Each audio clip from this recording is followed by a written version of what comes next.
He's asking, why did you shake the hand of the Hamas terrorist in the visual? They were gentle with us. Our needs were supplied. אמא שלי אומרת שהם התייחסו אליהם בעדינות וסיפקו את כל הצרכים שלהם. My mom is saying that they treat them kindly and provided for them. הם נראו מוכנים לזה. הם הכינו את זה for this. They were prepared for a very long time, including the needs of the women.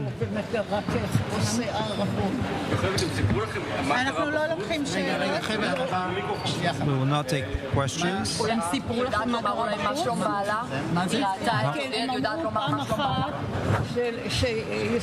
They said once that Israel announced that there are 900 people killed, but they have 1,000, if not more. Thank you all. I do not.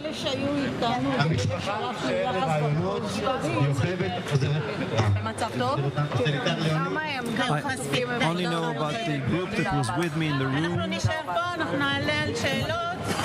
We will stay here and we will answer questions.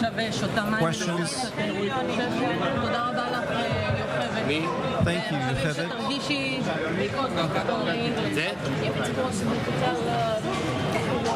Yes, give us 1 minute and we would answer questions.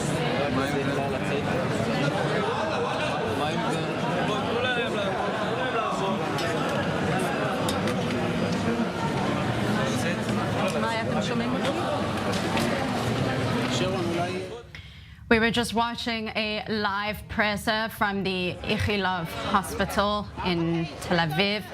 Earlier we heard Ronnie Gamzu, the director of the hospital, speaking, and we've just now heard from one of the two elderly hostages, Yocheved Lifshitz, who was released after 17 days in captivity. And still with me in the studio is Avi Pazner. Avi, I'm almost at a loss for words myself. This is a frail and fragile woman who doesn't look like she belongs in the IDF, who doesn't look like a militant herself, a soldier, troops. It's almost unfathomable as to how she was taken and how the rest of the world is almost justifying the fact that Hamas had a right to do that. But something that I picked up with regards to the interview, perhaps you did too and others did, is the fact that she described the fact that on the way down into Gaza and into the tunnel network, which she has now said out of her own words, that there is this vast tunnel network underground, that she was hit by Hamas terrorists, and yet when she was underground, they treated her nicely. I don't want to be the one to speculate, but the question does have to be asked.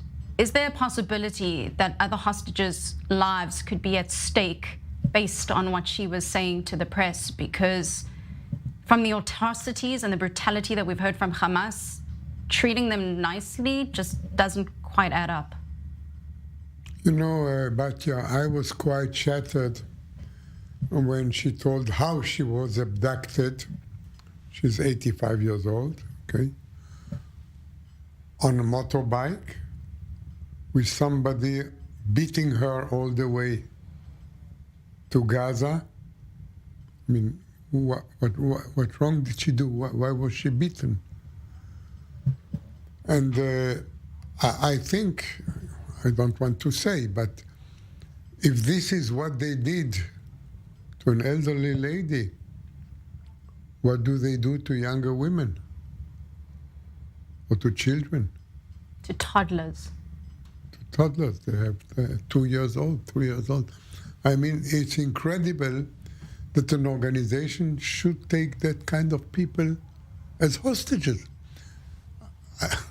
If they were a soldier, I don't want to say that I can understand, but there is a rationale to it. But this lady, what has she done? Why? I mean, it's incredible. And now, Batya, to know that there are still more than 220 there. We don't know the exact number, but more than 220. In which condition they are held? What do they need?